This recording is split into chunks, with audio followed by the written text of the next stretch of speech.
there a piece of advice or more piece of advice that you would give to someone who wants to compete in CrossFit? Yeah, absolutely. I think.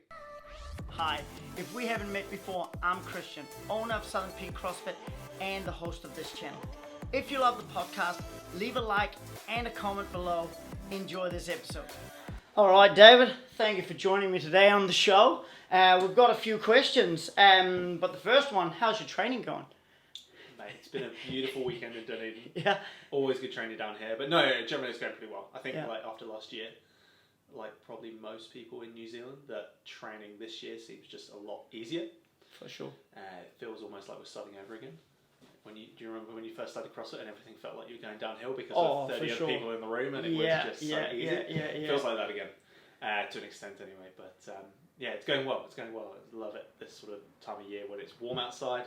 For sure. Spent half an hour on the bike just getting the blood going. It's great. You can just get in, do your warm up, start lifting. Exactly. Do you do a lot of traiing like outside more than you did before? I have been more actually. Yeah. I think that's a lockdown thing. And obviously good weather helps, but training at home, and I did a lot of like running, almost like triathlon pieces last year. Had all the stuff in the gym at home, at the home gym, in the garage, but also stuck that in the garden, move all the tiles outside, and actually started to love it a little bit more. Mate, you get over doing burpees on the concrete a few times, and once you get used to that a little bit, it's actually quite fun. So I have been working outside quite a lot more. Oh, what about yourself? Definitely. We're definitely in the car park more often now, especially with the weather. But with the lockdown, mate, everything was outside, and the weather was actually quite good. Yeah. So most of my training with it was actually outside, especially out on the farm. Yeah, mate. So that was really good. So there's plenty of CrossFitters that know of you because you've been doing a lot of competitions. You've been in the game for a wee while, but they might not know much about you. So how did you get into CrossFit? So it took a wee while for me to figure this one out because, like you said, I have been doing it for a while and I had to sort of scratch my head and sort of where did I come up with this?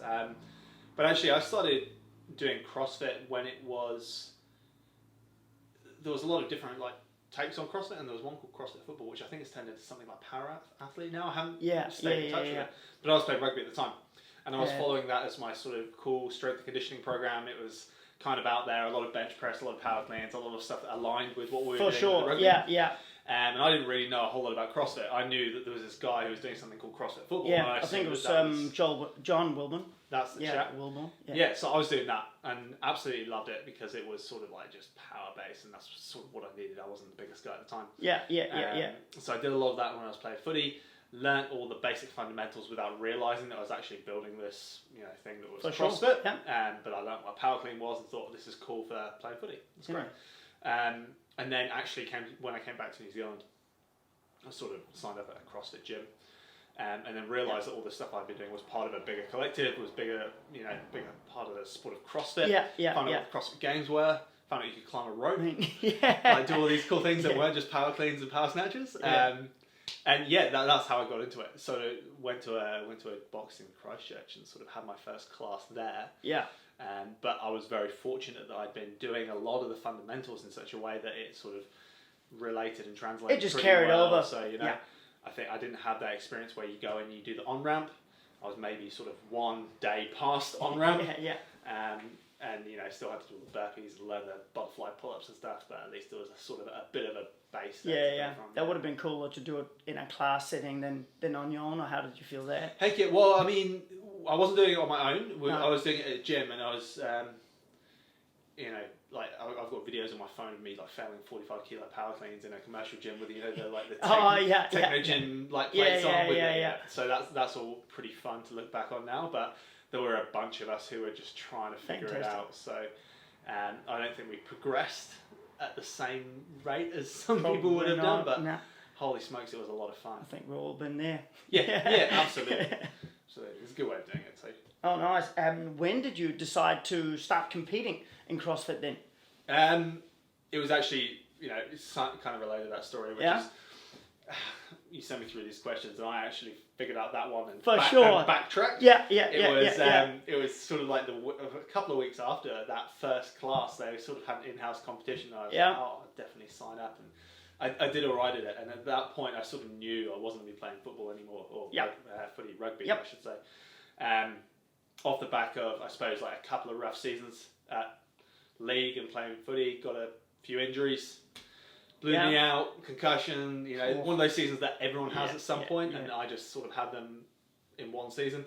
I decided that wasn't really for me so much anymore, and at this point I was doing a bit of CrossFit, enjoying that, and I thought, well, let's just roll with that for a little bit. Try that. It wasn't a conscious choice. It wasn't something that I was like, okay, right, I want to compete in this. I'm going to spend a year trying to compete. It was just, let's go do a competition, see what happens. And then I think off the back of that, I had a little bit of success insofar as like, okay, I did a gym competition. Now I could do one. I think I did one down here, CrossFit Dunedin, back in that's right. 2014. I think that was probably my second competition. Yeah, did all right there, and I think it was just a bit of a snowball effect. I think I've now written one of your heaviest snatches because you started before the time cap actually.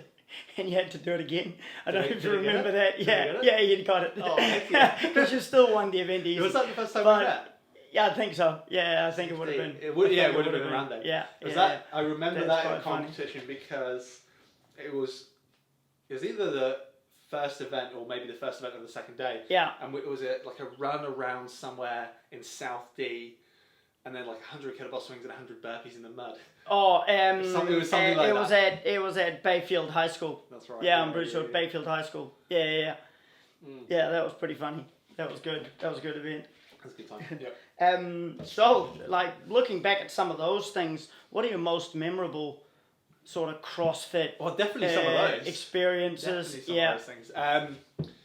I mean, CrossFit, I think the ones I remember are more around the competitions. So, for sure. That's all great, you look through your videos and you've got sort of your lifts and whatever else, but it's more around, who you're competing with, maybe there's a scenario in an event or a certain finish that you had, but it's usually, for me, the ones I remember is like an event that I was doing with something, and it's more than just me lifting a weight or doing a performance. It's about, do you remember that time you and I did that workout together? So a lot of my memories that I immediately think back on are stuff like, I did a team event last year, and just a horrific workout with some good teammates there and some good banter there. So that's a specific memory. I had a great time this year at Nationals with all the boys that hadn't seen in a while after lockdown. That was really quite fun. First time competing, sort of, I suppose with like a little country flag next to your name. So that's pretty fun. But I don't think there are too many specific memories that I'd look back and say, hey, look, this is really cool. I mean, it's been an awesome few years. In sport. Awesome. Oh, that's brilliant. Something else, if we want to change direction a little bit, what do you do when you're not CrossFit? This one threw me. This is like a really good question because I mean, not only work, but just anything. Just like we'll cover general. Like I think the first thing that came to my mind was like I spend most of my time outside the gym. I do have a job like most of us do. So I work in sort of like risk advisory. My background's in law. So that takes up quite a lot of my day. In and around, obviously, a bit of time in the gym. But outside of that, there's heaps. I've just been playing tennis with Speedy. Holy smokes! I've been getting back into a lot of sports that I played like almost 10 years ago, like golf, the tennis. I played a bit of touch this year. I don't think I'm going to try any league anytime soon. But fair enough. But heck yeah, a lot of that sort of stuff. And we've got a little fox terrier, as you know. So he's whenever we can take him up in the hills. Christina walks him quite a lot, but whenever I can, I'll get it out too. But just trying to play more sport, be more active. In a non-competitive way. Fair enough. It's kind of hard not to be competitive with those sorts of things sometimes. Oh, definitely. You still getting into the triathlons? You still getting out on the bike? Getting out on the bike. We haven't actually done any swimming at all. Only very, very little. But still doing the biking and the running. We do track sessions with the gym. So I do a couple of them a week. So we've started them again. So that's most of my running, and then just get on the bike. But the assault bike in the gym is pretty rough too. I haven't had anyone planned yet. No, nothing planned yet. So I remember you were doing some last year. Yeah, we did. So I did the. It wasn't last year. I think it was the year before. We did the duathlon. I did the Otago duathlon champs. Yeah. So that was probably the only big one I ended up doing. and then you wait until the calendar comes out this year. year. Yeah, exactly. Probably do need to work a little bit more on my swimming just before I get into the competitive side of things, but it's definitely going the right way. And watching Crusaders didn't want to make you dive into the ocean at all? No, I'll start with the legs, eh? But if that's the only events there are, you're just going to have to jump in, eh? Yep, fair enough. Yeah, exactly.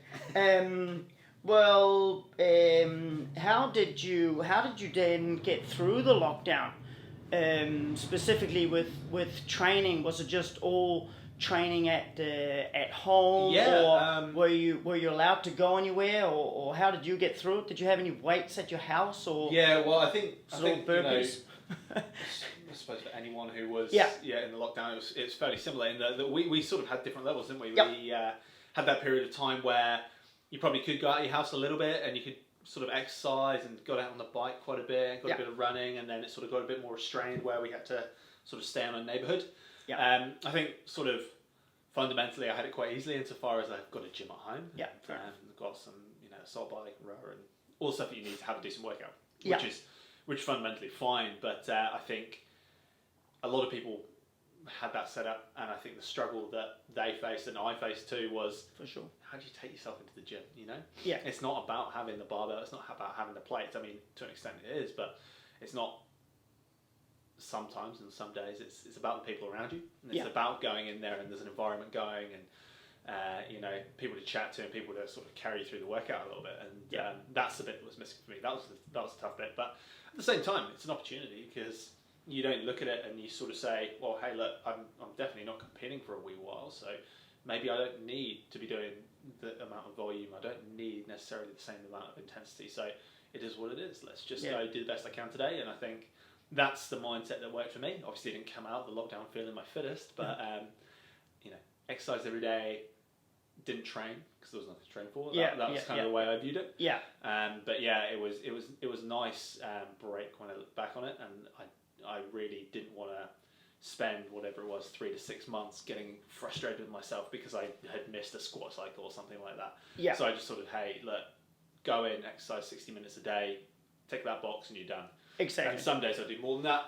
Yeah, and that's great. That's it. But when you're just change the expectations a little bit because there's no need to ruin yourself. Because I mean, for me, it's always the harder bit is the stories you tell yourself in and around your training. Yeah.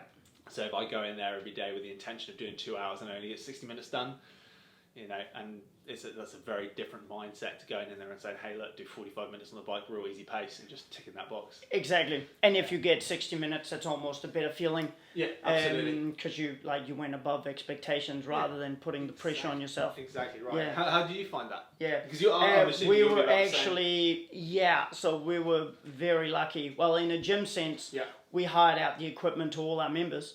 So that kept the memberships going, which was amazing. And then we just did some Zoom sessions like most other gyms got into. For my own training, we live out on a lifestyle block out Waititi Valley. So plenty of space around to get any type of training done. And I grabbed some gear from the gym and brought it out there. Yep. So I had everything I needed to keep training normally. You said Zoom sessions and they well actually it turned out awesome because I would do a weekly catch up. So members that had any questions or any worries or anything concerns, they could jump on the Zoom call every week and just have a chat to each other or ask me questions. But actually, a lot of the members set up their own little groups as well, where they kept in touch and kept sane. I guess it would have been probably a lot harder for people that live in flats in town and can't can't go out much compared to where I was, where there was plenty of area. Perfect. To move around. How many burpees does Shez get through on average a day in lockdown? I don't know. I'm going to say like 1,000 burpees. I'm going to say at least 100 a day. Holy smokes! Okay, fair. At least. Well, talking about something inspirational, who are the 3 people who've been the most influential to you in your life? To me, I mean, I've always got to go family members for that sort of thing. Yeah. Because I can personally relate. I think there's a lot of inspiring people out there for very different reasons. I always look towards family. My father, my brother, my uncle, my mum, especially for different reasons. Yeah. And I'm not going to say one's more inspirational or, they're all fantastic in their own way. They each have their place. I can feed off every one of them in a very different way. My brother right now is doing exceptionally well. He's in the UK. He owns a couple of gyms. He is, I won't say for the reasons why, but just a very influential character. Yeah. Awesome. And he's my younger brother, but he's a big presence physically and inspirationally. So he's always a bit of a source of, if I need something in the tank, just go have a chat with Dan, see what he's up to, see what he's doing, see what weights he's crushing, see what, how he's getting on, and he's certainly someone I look up to. In terms of outside of that, oh mate, there's so many. It's almost cliche, there are so many people that you can draw something from in terms of sports people, in terms of whatever realm they're in, business, politics, economics. For sure. So, I mean, I could throw some names out there, but I think I'd stick with family first. Yeah. Family first, probably. Perfect. Yeah. Yeah, that's a great answer.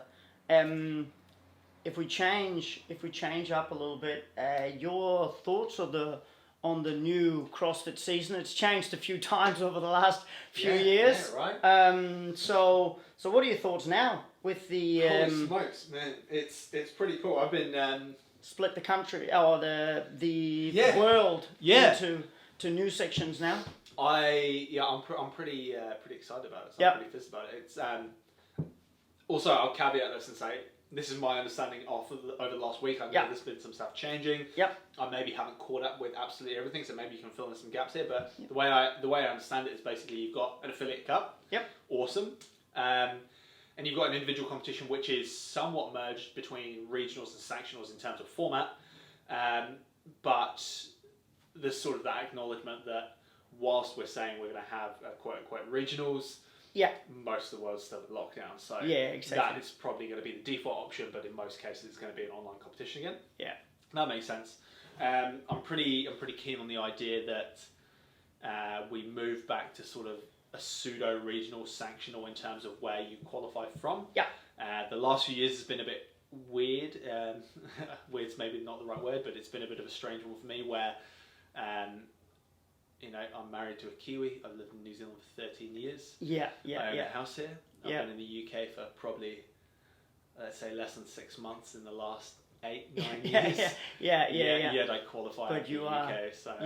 So that's kind of a strange one for me. But it also makes it quite interesting because I haven't quite looked at the dates yet, but I think there is that possibility where you end up, should your performance be there, and someone in my situation could, go individual to the semi-final stage or quarter-final stage or whatever it was for the purposes of individual qualification, but then you could also participate in the affiliate cup. And I don't know how those dates work out yet, but man, that's pretty exciting insofar as there's a lot of competition going on in a very short amount of time. For sure. Which is pretty cool. Yeah. So a lot of opportunities out there. I mean, I think the successfulness of it, or, the way it's been structured definitely allows itself to be more flexible in the future. Yeah. Which is, phenomenal because last year, obviously, there wasn't that degree of flexibility and everything started to be pushed and you started to get these announcements which appeared to be sort of... very, very sudden decisions, and they obviously weren't. They were very well thought through, I assume, and a lot of administration went into it, but it sort of seemed a bit knee-jerk to every spectator, for sure, such as myself. Yeah, exactly. Whereas at the moment we've got this sort of pretty well-structured system, it seems, but it affords itself the ability to change quite easily. So I quite like how that has been openly communicated. Awesome. Yeah, exactly. Oh, that would be really great to get on with the season. Oh, heck yeah. Okay, what about yourself?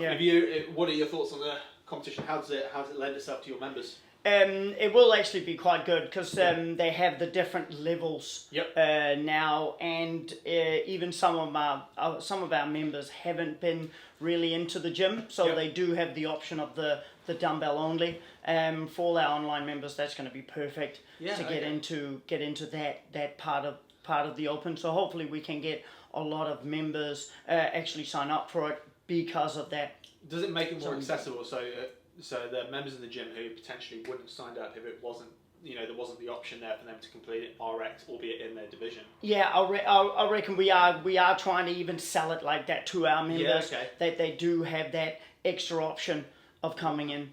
Yeah, and doing the open that way. Amazing. So I reckon we can get a lot more members out of that. Do you have like a in-house competition, or do people sign up in groups and we've actually just signed the team or the gym up as a team. So I think everyone's just gonna compete against each other in that team. Amazing. Yeah, so that's gonna be really cool. And you're gonna get your scores up there? Pardon? You're gonna get your scores up there? Yeah. I've already signed up, so Perfect. My scores will be in there. For my next question, now that we're talking about the CrossFit season, your main goals. Do you have any main goals for us? Is it something you want to share? It could just be, it doesn't have to be specific goals. There are some specific goals, and there are also some sort of like micro goals, and these micro goals are just sort of like really small tick boxes that I want to cover off in the next few weeks, and it's sort of like around things that make myself healthy and ready to perform at my best in the open. I think that's the same for everyone when you go through a few years, especially where, maybe in the past few years you had injuries or something like that. It's just about, let's just be healthy. Let's be in a place where we can compete to our fullest. And for sure. Whether that means a position, that's fantastic, but I think that's sort of one of those extrinsic goals that can be influenced by so many factors that pay attention to it. Obviously, that's, I'm not going to be saying, hey, look, it's not important what my position on the leaderboard is, but, to an extent, that's undefinable within my own, it's to an extent not within my own reach. I tend to focus on that other intrinsic side, where it's about the performance.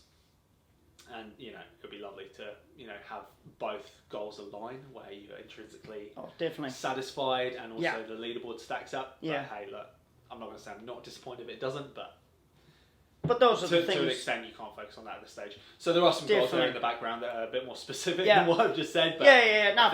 I think I'll just keep it to that. But what you can control. That's what you want to. That's sort of what you want to work towards. Yeah, and isn't it? And then forget about the rest. When we were talking about lockdown, it's there's some things you can't control ultimately. So try and let go of them, and maybe you'll sleep a bit better. Yeah. Exactly. Right. A question that I'm definitely interested in your answer on is. Are there any CrossFit myths that you would like to debunk? Can I get your idea on what a myth might be, like in the CrossFit space? Because I had some ideas on this one, but I just want to get a bit of a steer from you about what's a common CrossFit myth? So I reckon a CrossFit myth would be something like that you have to go all out every single workout, like all out. That's absolutely, I think that myth's been debunked, right? Yeah. That's surely been debunked, because, I mean, maybe you do. You'd have to ask Matt Fraser, but for me, I've seen progress without doing it. Yeah. So I think that one, what's it? Yeah, I think we can call that one debunked. But good. I'd completely align. I'll hold on that one. Can I come back to that one? Yeah, definitely. Is there a piece of advice or more piece of advice that you would give to someone who wants to compete in CrossFit? Yeah, absolutely. I think fundamentals first, and this is something that I got really super lucky with, because one of the benefits that I still reap to this day is having at least half decent mobility. Yeah. Knowing the fundamentals at least fairly well. I'm not going to say I'm the best, but I'm at least efficient in some way at some things. And that comes from me falling into, very accidentally, doing power athlete. And when I first started CrossFit, someone said, hey, look, here's this guy, Kelly Starrett, Mobility Wad. I was like, oh, great. I'll have a look at it. And it was on YouTube. And Kelly Starrett, who I think is an absolute genius for doing this, I don't know if you know, but he posted, when he started Mobility Wad daily. Yeah, he did. So day one was a 10-minute squat test. Yeah. I don't remember what day 2 was, but it was, every 30 days he did a 10-minute squat test. But every day he'd post effectively a workout, and it was like 10 to 20 minutes a day. And I followed that for 2 years straight without missing a day. Awesome. I didn't realise my mobility improved. No. Like day to day, it was like, oh, I'm just ticking a box. But now I'm so thankful that I did. And so, you know, having that mobility and learn the fundamentals, learn the basics really, really well. I'm not saying that you need to take, or everyone needs to take as long as I did to do it. There's probably a way more efficient way of doing that, and maybe systematise it slightly differently. But I do think that is the most important thing. And I'd be really surprised if that wasn't true of most endeavours. So I think that's probably something that's true of CrossFit, and I've experienced in CrossFit. But whatever sport you're doing, I strongly suspect that's tied to whatever you do in business. In your career, I know that's certainly a fact where nail the fundamentals, do your job really well before you start branching out, and sort of 80-20. Brilliant. Just cover your bases really, really well to start with before you start branching out and doing anything too fancy with it, I would say. Nice. I reckon that's great advice. Fundamentals, Perfect advice. You haven't thought about a myth? Can we say that one? There's so many good ones. I think you've stolen the main one, but I just assumed that was pretty because that just seemed to be the one back in the day, especially, and now we get a lot of members come in, and their idea of CrossFit is that it's so hard they need to go and train for 2 months to be fit enough to come in.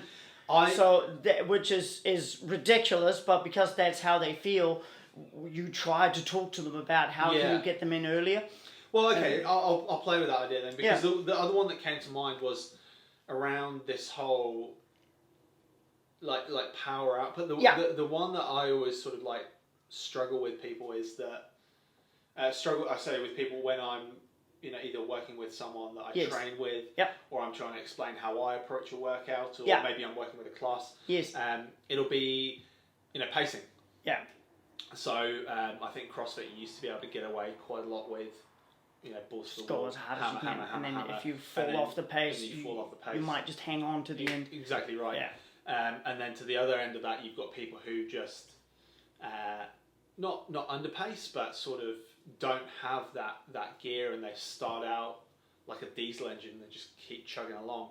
And through different stages of my CrossFit career, I've fitted into both categories, and sometimes one works in a workout and you win the workout, sometimes the other one works and you miss out.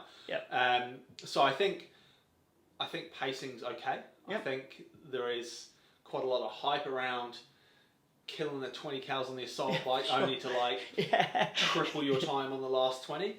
But I think that's something that needs to be worked out. I'm not saying it's everyone's. So I suppose that the myth is pacing is a really important part of the game of CrossFit. It's there's some workouts where you've just got to get blackout. I get that, and there's some workouts where you've got to be really steady. Sure. But pacing is, I think, an undervalued asset in 90% of what we do as a sport. I agree with that. I use the analogy. I've got a friend that I train with quite a lot in the UK, in Christchurch. And he's got a lot of sand in his heart.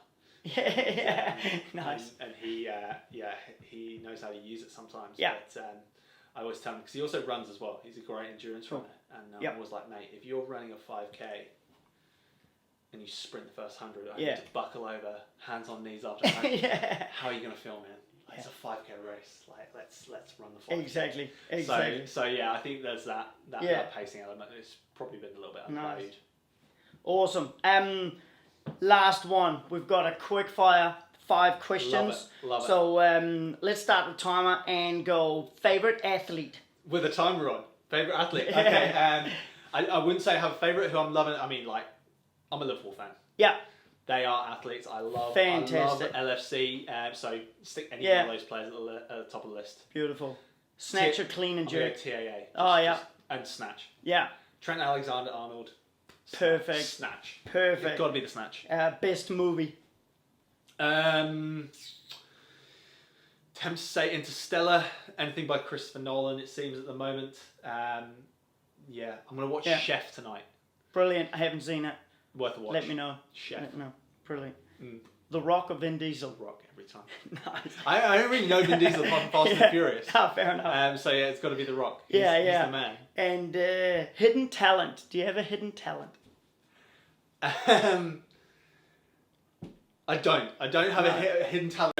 Well, I was going to say lack of, because I'm not going to claim to be able to play the bagpipes, but give me one of those. I can do the sake of the breathing, make it make a noise, get the arms going, but no tunes. Brilliant. I need some more practice for it to be a true hidden Right, talent, next time you're down, yeah. we'll try and see if we can get. We don't have anyone. We don't have anyone at the gym, but we can hear them from the octagon from here when they're going. Yeah. Brilliant. That is everything we wanted to talk about today. Thank you very much for coming. Before I let you go, where can people find you online to follow your journey, or just maybe David Wiggin _ on Instagram. Yeah. And also I'll be on the 6'4" page. So that's 6'4" Training Systems and 6'4" Fitness. Yeah. Over the next few months, obviously with the Open, there'll be a lot on there. Perfect. So they can connect with you there.